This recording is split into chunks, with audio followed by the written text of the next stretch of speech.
প্রবাসীদের দেখলে তোমরা কামলা বলে দাও গালি।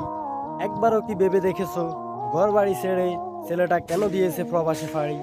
পড়াশোনা শেষ হয়েছে অনেক আগে, চাকরি তো হয় না কোনোভাবে।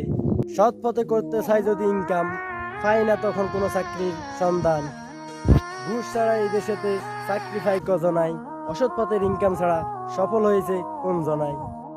অসৎ পথে চাকরি দিয়ে ইনকাম করলে শুনতে হবে আপনাদেরই কুটু কথা।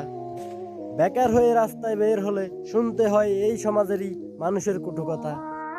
বেকার ব্যক্তির নাই কোনো মান, ফ্যামিলিতে পায় না প্রাপ্য সম্মান। কোনো পুরুষ ব্যক্তি কি চাই থাকতে বেকার, ফ্যামিলিকে এই কথা বোঝানোর ক্ষমতা নাই যে তাহার। তাই তো পুরুষ ঘরবাড়ি ছেড়ে প্রবাসে দেয় ফাড়ি। ফ্যামিলির চিন্তায় চিন্তায় স্মরণ নাই তাহার। বাড়ি আসলে উপাধি পায় প্রবাসী কামলা, আর কি আছে কিছু তার পাওয়ার।